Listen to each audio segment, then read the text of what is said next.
Bienvenue sur mon podcast intitulé Un chemin vers l'âme. Dans ce podcast, je partage mes expériences de vie entre deux mondes, l'Europe et la Russie en temps de guerre, mes réflexions sur le thème de la spiritualité et de l'exploration de soi. Dès l'enfance, les contes de fées nous apprennent à chercher le prince charmant ou la princesse, avec lequel ou laquelle, selon l'adage, nous vivrons heureux et aurons beaucoup d'enfants. Et puis vient l'adolescence, les premiers émois amoureux, les premières déceptions aussi, la jeunesse et ses frasques que l'on aimerait parfois oublier, les chagrins d'amour à en vouloir mourir, puis enfin la maturité qui rime parfois avec mariage et enfant, mais pas toujours avec grand amour. Et certains viennent à croire que ces promesses d'amour parfait de l'enfance ne sont qu'un mythe, voire une gigantesque arnaque qui ne fait que des déçus. Car l'autre n'est jamais à la hauteur de nos attentes, jamais assez attentif à nos besoins, jamais assez amoureux, ou à l'inverse trop en demande de ce que nous ne pouvons offrir, pas en phase avec ce qui vibre en nous. En un mot, trop différent de nous. Dans ce paysage assez triste, nombreux sont ceux qui continuent néanmoins de rêver, à une autre personne, une autre forme d'amour, plus proche de cet idéal. Ces rêveurs, on les retrouve à converger autour du concept des flammes jumelles, le conte de fées des temps modernes, à en croire certains magazines féminins, même si les médias dénoncent aussi régulièrement les dérives que ces rêves engendrent nécessairement dans leur sillage. Qu'est-ce donc qu'une flamme jumelle ?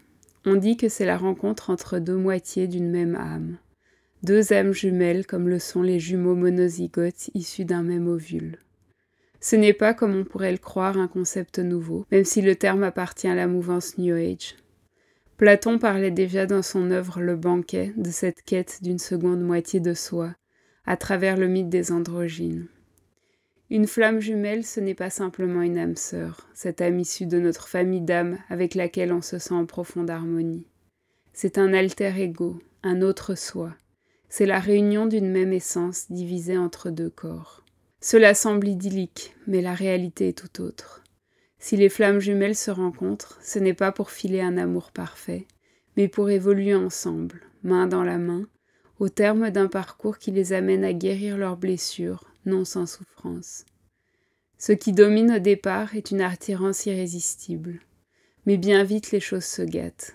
Ces deux moitiés d'âme sont si semblables qu'elles agissent sans cesse l'un comme un miroir de l'autre, chacun renvoyant à la figure de l'autre tout ce qu'il n'aime pas en lui-même. Et puis il y a entre ces deux âmes jumelles un lourd karma issu des vies antérieures qui se sont parfois achevées de manière tragique et qui continuent de peser sur la relation. Enfin, les flammes jumelles ont des polarités opposées. L'une a un tempérament yin, plus passif, réceptif, intuitif, tandis que chez l'autre c'est la polarité yang, active, dynamique, rationnelle qui domine. Alors, au terme d'une lune de miel très intense, mais souvent courte, les blessures de chacun se trouvent mises à nu, poussant les deux jumeaux à se séparer pour faire cesser la douleur devenue insupportable. La polarité yin prend la fuite, tandis que la polarité yang cherche en vain à la convaincre de revenir. On les appelle donc couramment du terme anglais runner, celui qui s'enfuit, qui court, et chaser, celui qui le pourchasse. Tandis que le runner souffre d'une blessure de rejet forte, le chaser souffre de la blessure d'abandon. Se sentant incompris, craignant le rejet s'il montre son vrai visage, l'un fuit, tandis que l'autre ne supporte pas d'être abandonné et lui court en vain après. Ça ne vous rappelle rien ? Fuis-moi, je te suis-moi, je te fuis, la dynamique universelle des relations amoureuses. Mais la puissance de cette relation d'âme unique fait que la douleur est décuplée, au point que le chaser, abandonné, peut passer par ce qu'on appelle une nuit noire de l'âme, un état de profonde dévastation intérieure. S'ensuit donc une période de séparation qui peut durer des années, avant qu'une réunion ne devienne possible, une fois que chacune des flammes jumelles a travaillé sur ses blessures émotionnelles et a atteint par elle-même une forme de complétude.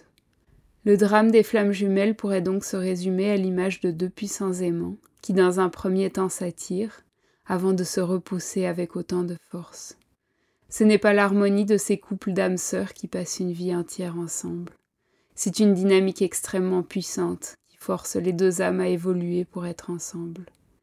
Car la finalité de cette rencontre n'est pas tant de trouver l'amour que de se trouver soi, de s'accepter, de guérir ses blessures et d'apprendre à aimer l'autre d'un amour inconditionnel. Tout un programme. La popularité des flammes jumelles pose de nombreuses questions. Il est facile de confondre une histoire d'amour dysfonctionnelle, voire une relation toxique, avec une relation de flammes jumelles. Il me fuit, cela veut dire qu'il est le runner et moi le chaser. On peut utiliser ce concept comme un prétexte pour s'enfermer dans une quête impossible, dans des illusions nocives qui nous empêchent de faire le deuil d'un amour malheureux. Nombreux sont ceux qui s'y sont brûlés les ailes, croyant à tort avoir trouvé leur moitié dans une relation abusive. D'autres se sont entêtés des années durant à espérer le retour de l'être aimé sur la foi de ces récits. Échaudés par cette désillusion, on peut finir par croire que ce concept de flamme jumelle n'est qu'un mythe de plus, destiné à faire vendre des séances de coaching hors de prix et des tirages de cartes en ligne. Et pourtant, les flammes jumelles ne sont pas un mythe, mais un type de relation réelle, qui est si particulier que ceux qui la vivent se sentent souvent incompris. Si j'ai choisi d'en parler aujourd'hui, c'est pour partager avec vous mon expérience, car c'est un concept qui est entré dans ma vie au moment où je m'y attendais le moins, et l'a bouleversé profondément, au point de m'amener à tout laisser derrière moi.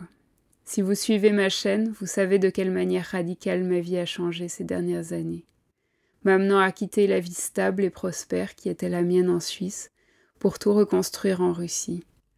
Tout cela ne se serait jamais produit si je n'avais pas rencontré ma flamme jumelle.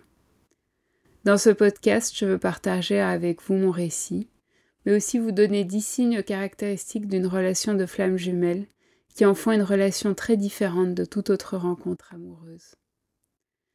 J'ai pour la première fois entendu parler de flamme jumelle en 2018, par hasard.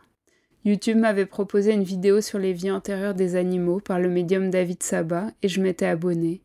Puis au fil du temps, j'ai compris que ce médium à succès parlait beaucoup de flammes jumelles sur sa chaîne, et j'ai voulu chercher à comprendre de quoi il retournait. J'ai été émue par ces récits et par le témoignage d'un couple de flammes jumelles que YouTube m'a ensuite proposé de regarder. Je trouvais ça beau, cette quête d'un amour inconditionnel, cette complète adéquation avec l'autre, cette évolution spirituelle. Mais je ne me sentais absolument pas concernée. Quelques mois auparavant, j'avais enfin épousé l'homme avec qui j'étais en couple depuis 6 ans, une âme sœur avec qui je vivais en profonde harmonie. C'était lui l'homme de ma vie, je n'avais aucun doute à cet égard, et je ne rêvais à aucun autre. Avant lui, j'avais connu des relations d'amour karmique, source de souffrance, des relations gâchées par la trahison et les infidélités, et le sentiment d'abandon qui me poursuivait. Mais j'avais tiré les leçons de ces histoires, et il me semblait avoir enfin trouvé un homme auprès de qui j'étais heureuse. La seule chose qui nous séparait, c'était mon évolution spirituelle, provoquée par la mort de ma mère en 2013.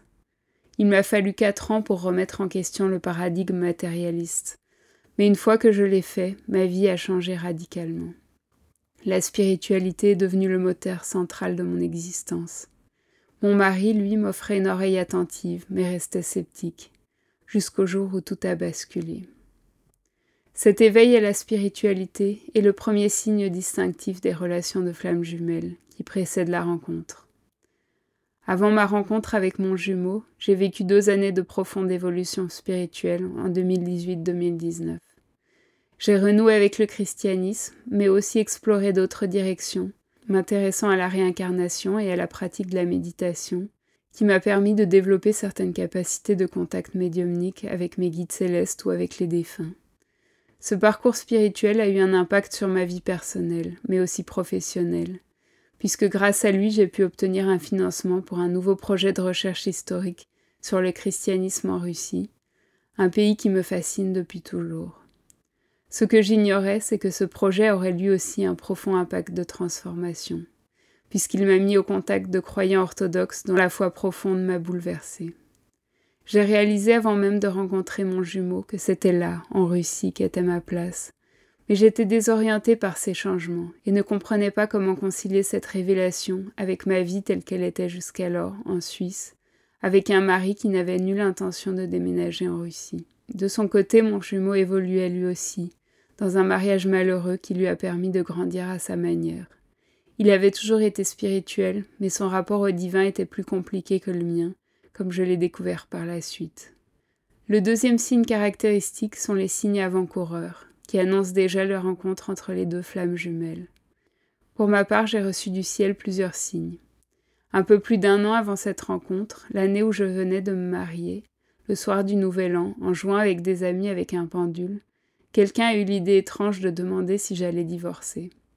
J'ai reformulé et demandé si mon mari et moi serions encore ensemble dans 10 ans, et la réponse a été non. La nuit venue, je suis entrée en méditation et j'ai interrogé mes guides célestes qui m'ont répondu « Tu n'as pas idée combien tu vas changer en 10 ans ».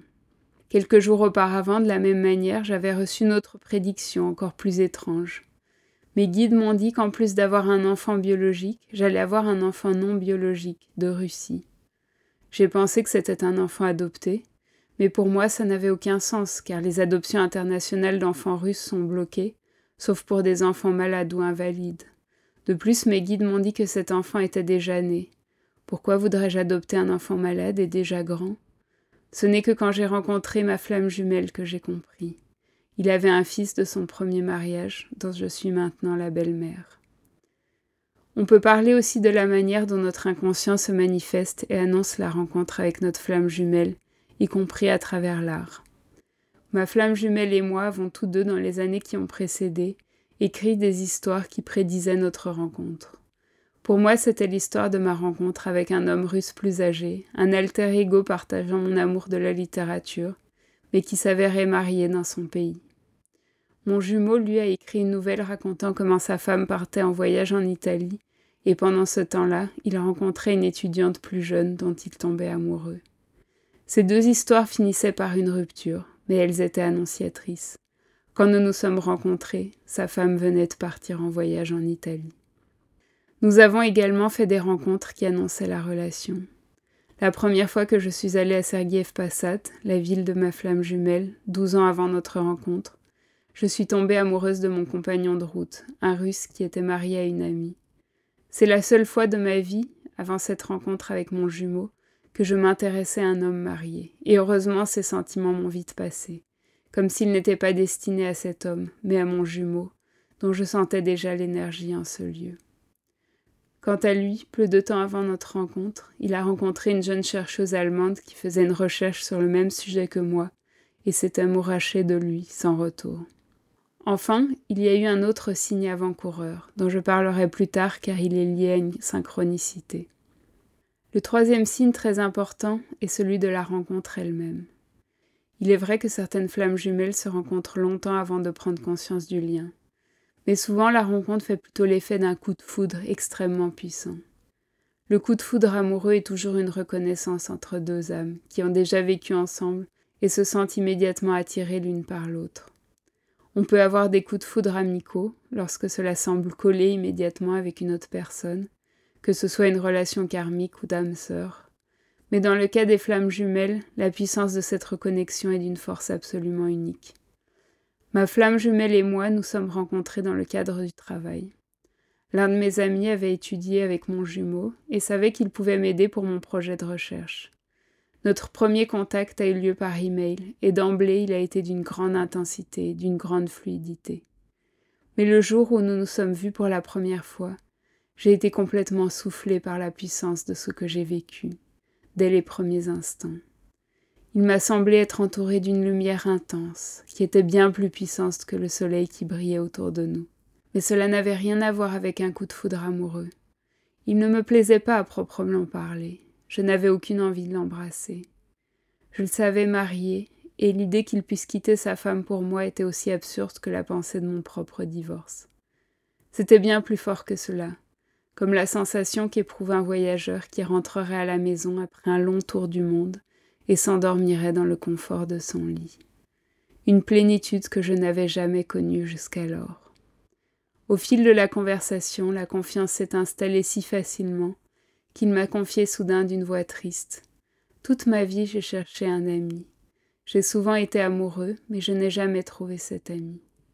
Et alors même que je m'entendais lui répondre que je ne croyais depuis longtemps plus à cette rencontre idéale, une petite voix à l'intérieur de moi me disait, envers et contre toute logique, « Cette phrase s'adresse à toi, et cet ami, c'est toi. » C'était absurde, et pourtant, alors qu'il me raccompagnait à la gare, J'ai ressenti soudain au plus profond de mon âme combien cette rencontre me touchait, comme s'il était cet ami imaginaire de mon enfance, cet être qui me correspondait en tout et qui détenait les clés de mon âme. Lors d'une rencontre de flammes jumelles, le temps semble disparaître, car la perspective de mettre un terme à ce contact paraît déchirante, tant il est intense. Lorsque j'ai dû enfin prendre le train pour rentrer à Moscou à la fin de la journée, j'ai écrit dans mon journal intime des lignes qui reflétaient l'intensité de ce que je venais de vivre. Je n'arrivais absolument pas à comprendre ce que c'était, mais je savais que ma vie venait à jamais de basculer.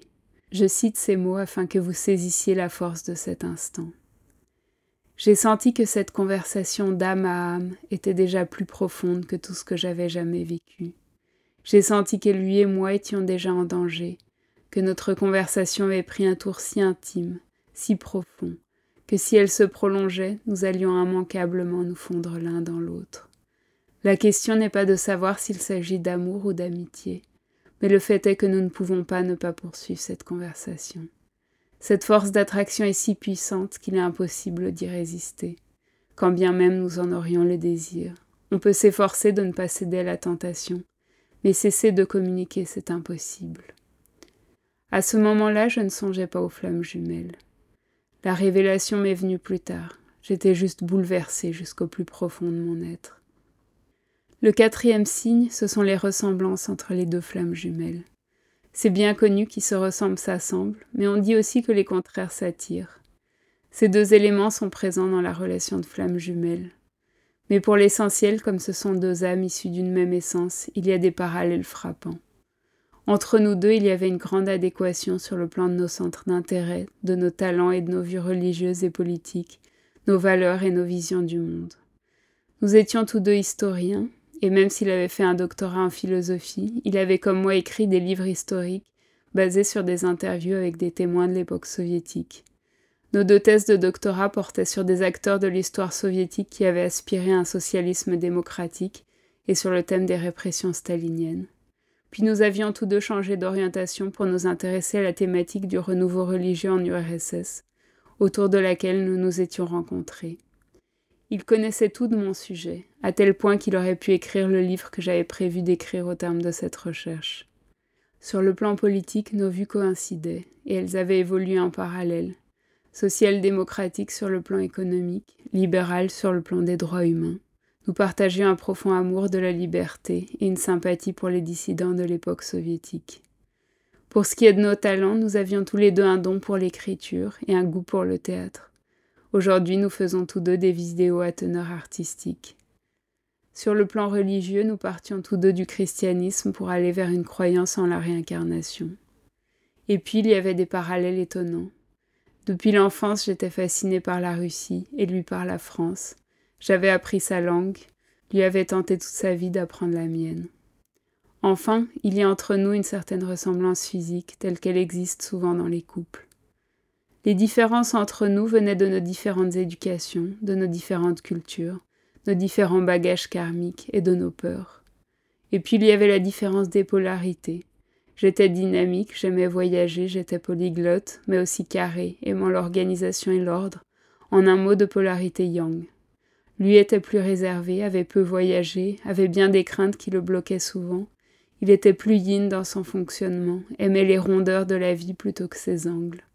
Nous étions tous deux introvertis, intuitifs et hypersensibles, mais chez lui cette sensibilité était plus marquée, lui donnant un fabuleux talent pour discerner dans les moindres détails l'âme humaine. Le 5e signe, ce sont les synchronicités que l'univers envoie aux deux jumeaux, avant et après la rencontre, pour les aiguiller l'un vers l'autre. J'étais bouleversée par cette relation et je ne savais pas quoi faire. J'étais mariée, il était marié, il avait un jeune enfant. Nous habitions chacun un coin de l'Europe. Ces grands obstacles sont courants dans les relations de femmes jumelles. Cela peut être une différence d'âge, de religion, d'origine ethnique ou autre. Ces obstacles objectifs, en réalité, sont moins importants que les obstacles intérieurs qui se révèlent dans la relation. Mais j'en reparlerai. Après la rencontre avec mon jumeau, les choses ont été très vite. Nous nous sommes mis à nous écrire tous les jours, à partager des choses de plus en plus personnelles, si bien qu'en quelques semaines, il était devenu évident que nous étions amoureux l'un de l'autre, alors même que nous nous étions vus qu'une seule fois. Mais sans les synchronicités envoyées par l'univers, je n'aurais sans doute pas eu le courage de prendre la décision radicale qui a été la mienne. 3 semaines après notre rencontre, nous avons décidé de nous revoir. Il habitait la ville de Sergueïev Posad, où nous sommes maintenant, à 1h30 de Moscou, et j'allais passer 2 jours sur place pour la journée du 8 mars, une fête en Russie, et son anniversaire le lendemain. Ces 2 jours m'ont donné 2 synchronicités fortes et manifestations de son amour. Le 8 mars, il m'a offert une croix qu'il avait fait consacrer par un prêtre. Il se trouve qu'une semaine auparavant, j'avais perdu la croix que je portais en pendentif, dans des circonstances assez rocambolesques. Et voilà qu'il m'offrait une croix en remplacement de la mienne, sans que je ne lui ai rien dit. Comme il me l'a dit plus tard, ce jour-là, les choses se sont faites pour ainsi dire indépendamment de sa volonté, comme si le ciel lui soufflait le rôle qu'il devait jouer. Et alors qu'il me passait cette croix au cou en signe de notre engagement, il a prononcé une formule rituelle qui unissait nos âmes, dans laquelle il m'appelait son âme seconde, et s'achevant par ces mots: « Ce que Dieu a uni, que l'homme ne le sépare point. » À ce moment-là, il n'était encore nullement question des flammes jumelles entre nous. Quelques jours auparavant, j'étais tombée sur une vidéo qui m'avait fait prendre conscience de la nature de notre lien. Mais pour moi, c'était encore une simple hypothèse, et je ne lui en avais pas parlé. Mais instinctivement, il avait décidé d'accomplir ce rituel qui nous unissait à jamais. Après cela, toutes ces tentatives de fuite n'ont eu pour moi aucune valeur de vérité, car ce serment disait la profondeur de son amour, et ce n'était que notre 2e rencontre. Et puis le lendemain a eu lieu une nouvelle synchronicité. J'étais sortie me promener avant notre rencontre. Machinalement, j'ai allumé mon lecteur MP3, et tout aussi machinalement, j'ai appuyé sur le bouton pour passer la chanson suivante. La chanson du groupe Franz Ferdinand s'appelait « Right Thoughts, Right Words, Right Action », des pensées justes, des mots justes et une action juste. C'est la devise des Zoroastriens. Et à l'instant même, j'ai levé les yeux et vu devant moi une affiche qui disait « Accoucher à Moscou est le choix juste ». Ce n'était pas la simple concordance de cette expression « le choix juste » qui m'a frappée. Cette expression m'était déjà apparue dans un rêve qui m'avait beaucoup marqué, juste avant le nouvel an 2020, 2 mois auparavant. J'avais rêvé qu'une voix céleste me disait que c'était le choix juste, en russe pravilny vыбор, que de me convertir à l'orthodoxie russe. À l'époque, j'avais interprété cela au pied de la lettre et avais senti en moi l'appel de la foi. Mais ce jour-là, j'ai compris que ces mots prophétiques étaient en réalité une invitation à une conversion plus large, celle de tout quitter pour partir vivre en Russie avec mon jumeau. Ce n'est pas la seule synchronicité que nous avons vécue, car notre parcours en a été émaillé, en particulier à des moments clés de doute, et chacune d'entre elles me renforçait dans ma certitude d'être sur le bon chemin, me permettant de traverser les eaux très mouvementées de la séparation. La séparation est le 6e signe caractéristique de la relation de flammes jumelles. C'est l'élément essentiel de leur parcours. Les 2 jumeaux ne se rencontrent pas pour vivre un amour parfait, mais pour évoluer, et cela ne peut se faire que dans la confrontation avec leurs blessures, et en parvenant à les surmonter pour être ensemble. Dans notre cas, la séparation a coïncidé avec la fermeture des frontières du confinement du Covid. J'avais prévu de quitter la Russie le 14 mars 2020, mais je pensais revenir en avril. Finalement, nous avons été séparés 6 mois, jusqu'à mon retour en Russie le 5 septembre. Cela peut sembler court si l'on prend en compte le fait que beaucoup de flammes jumelles vivent des séparations qui durent des années. Mais en réalité, ces 6 mois ont été d'une intensité décuplée par le confinement, et j'ai plus changé au cours de cette période qu'à toute autre époque de ma vie. Parce que notre séparation n'a pas été que physique. Très vite, la dynamique propre aux flammes jumelles s'est enclenchée. La fuite du runner et la poursuite désespérée du chaser. Mon jumeau s'est mis à s'enfermer dans le silence, provoquant en moi une souffrance indescriptible. Quand j'ai commencé à parler des flammes jumelles pour comprendre ce qui nous arrivait, il s'est mis à fuir plus loin encore, avec des mots blessants, me disant que j'avais tendance à tomber amoureuse trop facilement et que je me faisais des illusions. Ce que j'ignorais à l'époque, c'est que je n'étais pas la première femme à déclarer être sa flamme jumelle. Il avait été pourchassé par le passé par des femmes, jeunes et moins jeunes, persuadé d'avoir trouvé en lui un alter ego. Et lorsqu'il a pris la fuite, ce n'est pas moi qu'il fuyait, mais ses souvenirs traumatiques. L'autre chose qui nous divisait, paradoxalement, c'était la spiritualité. Même s'il partageait mes croyances, il avait très peur des femmes aux dons paranormaux. Cette crainte des sorcières qui lui avait été transmise par sa famille, mais venait aussi de vie antérieure, le poussait à me fuir dès que je partageais mes expériences mystiques. Ces séparations, qui dans notre cas étaient des micro-séparations d'une ou de 2 semaines, parfois 3, suivies de contacts renouvelés, étaient pour nous deux à la fois extrêmement douloureuses et salvatrices. Chaque fois que nous cessions d'interagir, se produisait en moi un profond travail de guérison, car j'ai compris que c'était la seule possibilité de survivre à cette relation. Ce travail de guérison des blessures, qui permet la réunion des 2 jumeaux, est le 7e signe que l'on est en présence d'une relation de flammes jumelles. Je souffrais d'une blessure d'abandon mise à vif par ces silences, et j'ai dû comprendre d'où elle venait. J'ai travaillé sur mon enfant intérieur et mis à jour un traumatisme d'enfance refoulé. J'ai travaillé avec une psy pour le guérir et refermer toutes les plaies de mon passé restées béantes. Grâce à cela, j'ai appris à me pardonner mes erreurs et faiblesses passées. J'ai renoué un lien vital avec moi-même. Puis j'ai entrepris un travail avec une énergéticienne spécialiste des flammes jumelles. Et après la 2e séance, s'est produit un changement radical dans ma relation avec mon jumeau. Ce n'était pas la fin du parcours, mais une avancée majeure. Puis j'ai travaillé sur notre karma commun. Au fur et à mesure, nous avancions. Après chaque séparation, il revenait changé, car tout ce que l'un travaille agit aussi sur l'autre, comme les vases communicants. Il ressentait le besoin de revenir, mais ne savait comment le faire sans trahir sa famille. D'abord, il a cherché à être mon ami, puis un simple collègue. J'ai compris que cela ne menait nulle part, mais j'ai attendu qu'il soit prêt. À ce moment-là, je savais que nous serions réunis et que je devais simplement lui donner l'espace nécessaire pour revenir à moi, à son rythme. Puis il est revenu avec l'aveu que j'étais bien celle qu'il avait cherchée toute sa vie, cet alter ego, cette âme jumelle. Et enfin, quand nous avons été prêts, nous avons décidé de rompre avec nos conjoints respectifs et d'être ensemble. Et c'est là que les frontières se sont réouvertes et que j'ai pu le rejoindre, non sans de nouvelles péripéties. Dire la vérité à mon mari n'a pas été simple, mais je savais qu'il n'y avait pas d'autre chemin possible. Le ciel ne cessait de m'envoyer des signes clairs à ce sujet.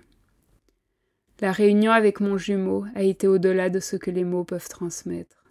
Mais ce n'était pas la fin du processus, loin de là. Au cours des 1 an et demi qui ont suivi, nous n'avons pu être ensemble que la moitié du temps pour des raisons de visa. Et à chaque séparation, j'avançais un peu plus dans la guérison de mes blessures. J'ai continué le travail sur ma blessure d'abandon, notamment par le travail transgénérationnel. À chaque retour auprès de lui, les blessures se réouvraient, et au début c'était extrêmement douloureux. Ces échanges étaient là pour me forcer à continuer le travail. Lorsque nous étions loin l'un de l'autre, c'était plus facile de trouver la paix intérieure nécessaire. Et enfin, lorsque nous avons été prêts, nous avons pu nous marier et vivre ensemble. Mais le travail continue encore et toujours, et si à présent nous vivons ensemble plus ou moins en harmonie, c'est parce que j'ai pu guérir en moi ces blessures qui, sinon, nous auraient rendu la vie impossible, tandis qu'il continue de guérir les siennes. Ce que j'ai gagné à travers cette expérience est inestimable, car cela m'a permis de m'affranchir de bien des peurs qui m'empêchaient d'être entièrement moi-même. À travers cette période de séparation, nous avons ressenti le lien qui nous unissait de bien des manières. Le 8e signe des flammes jumelles est la présence d'une télépathie entre les 2 jumeaux. Ce lien télépathique existe naturellement entre une mère et son enfant, entre 2 personnes qui s'aiment ou même des amis très proches. J'en avais déjà souvent fait l'expérience. Mais avec mon jumeau, ce lien était décuplé, particulièrement dans la séparation. À chaque fois que nous pensions l'un à l'autre, nous le ressentions. De manière générale, au cours des premiers mois, l'émotion liée à notre rencontre était telle que chaque matin je m'éveillais très tôt, et ma première pensée était « Il existe, je l'ai retrouvé ». Et une vague d'euphorie m'envahissait, m'empêchant de me rendormir, après quoi je pensais à lui à toute heure du jour. Cette obsession était épuisante, mais je pense qu'elle était liée au fait que j'étais connectée à lui en permanence. À un moment donné, j'ai réalisé que je captais non seulement ses pensées, mais aussi ses émotions. Je les ressentais non comme les miennes, mais comme quelque chose qui m'envahit, en partant du cœur qui se serre, puis irradie dans tout mon être. Lui aussi a ressenti mes émotions à des moments où j'allais très mal. Le 9e signe est la dimension énergétique de la relation et la fusion des 2 âmes. Elle peut se manifester de diverses manières, mais dans tous les cas, ce lien énergétique est puissant. Pendant toute la période de séparation, je sentais très souvent un tiraillement au niveau du sommet du crâne. Ce n'est que plus tard que j'ai compris que c'était l'activation de mon chakra couronne, qui correspond au lien avec le divin. Après avoir commencé à travailler sur mes blessures, ces phénomènes se sont intensifiés. 2 nuits de suite, j'ai ressenti dans mon sommeil un intense tiraillement, comme si mon âme cherchait à sortir de mon corps par la tête, et j'ai rêvé que nos 2 âmes étaient absorbées par une cheminée dans laquelle elles se fondaient l'une dans l'autre. Une autre nuit, je nous ai vus tous 2 dans un espace de lumière infinie qui ressemblait au paradis, d'une beauté stupéfiante. On dit que les âmes des flammes jumelles, une fois guéries, fusionnent en une seule, et c'est ce que j'ai ressenti. Lorsque l'énergéticienne a travaillé sur la guérison de notre nœud karmique de séparation originelle, j'ai ressenti un phénomène énergétique d'une très grande puissance, qui m'a profondément bouleversée. Et puis un jour, j'ai voulu faire une méditation, dans laquelle je serrais mon jumeau dans mes bras, mais ce qui s'est produit m'a déstabilisée. Au lieu de simplement ressentir la joie de tenir dans mes bras l'être que j'aimais le plus au monde, j'ai senti que nous nous fondions l'un dans l'autre, et cette expérience était pour moi très perturbante, car je ressentais la disparition de mon ego, comme si mon individualité se dissolvait dans un bain d'acide chlorhydrique. J'ai senti que ni lui ni moi n'étions encore prêts pour cette transformation. Après cela, une nouvelle séparation s'en est suivie. Je ne parlerai pas ici des relations sexuelles entre les femmes jumelles. Il suffit de dire que là encore s'activent des énergies très puissantes, qui n'ont rien à voir avec ce que l'on expérimente dans une relation classique. Et c'est pourquoi on parle de sexualité sacrée dans le couple de flammes jumelles. Je dirais aussi que les premières fois où nous nous sommes vus, je ne ressentais aucun désir vis-à-vis de mon jumeau, et même l'idée de l'embrasser me semblait pour ainsi dire sacrilège, comme si tout ce qui était en lui était sacré. Lorsque je l'ai embrassé pour la première fois, j'ai eu l'impression que je m'embrassais moi-même. Mais cette fusion peut s'opérer sans aucun contact physique.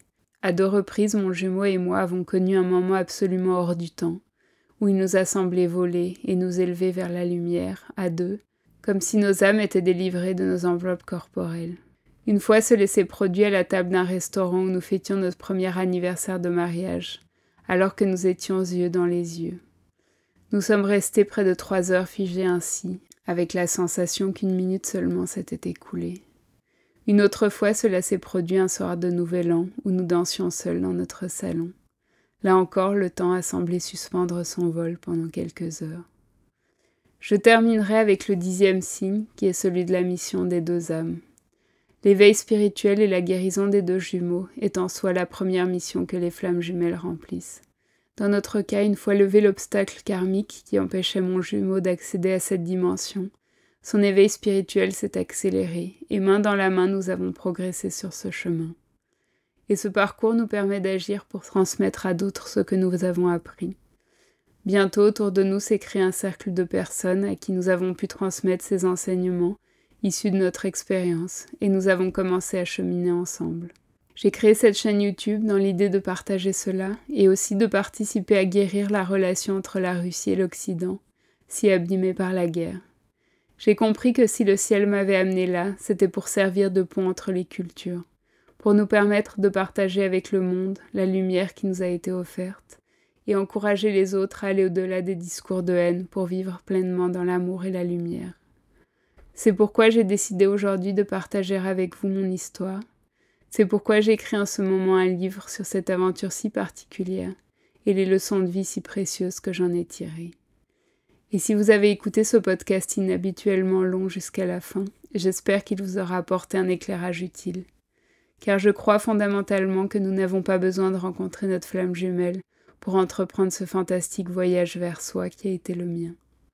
Quiconque souhaite se libérer de ses fardeaux traumatiques et émotionnels pour vivre une vie plus apaisée peut le faire sans attendre une rencontre hypothétique qui peut-être se produira une fois la métamorphose amorcée. C'est ce que je vous souhaite à tous, quel que soit votre âge, car il n'est jamais trop tard pour évoluer, jamais trop tard pour se réconcilier avec son passé et avancer vers la lumière. Je vous dirai donc en conclusion que l'amour idéal n'existe pas, même si on peut expérimenter des états de profonde félicité avec une âme sœur, une âme jumelle ou même dans une relation karmique qui nous pose par ailleurs des défis de taille. Mais je vous dirais que la rencontre avec l'autre et ce qu'elle peut nous apporter, cette puissante énergie de métamorphose, est ce que la vie nous offre de plus beau. Et même si ces rencontres sont souvent source de souffrance, il ne tient qu'à nous de saisir cette opportunité de plonger en nous pour changer ce qui est source de douleur. Une fois l'épine retirée, on se sent profondément libéré. On peut aussi évoluer dans la solitude. Une fois qu'on l'a apprivoisée, celle-ci offre un espace de calme intérieur nécessaire pour aller à l'essence des choses. À chacun son chemin, chacun son évolution. Merci d'avoir pris le temps de m'écouter et n'hésitez pas à partager vos impressions dans les commentaires de cette vidéo. Vous écoutiez le podcast Un chemin vers l'âme de Daria Ustinova. Si cet épisode vous a plu, n'hésitez pas à mettre un like, à commenter ou à vous abonner à ma chaîne pour suivre les nouveaux épisodes.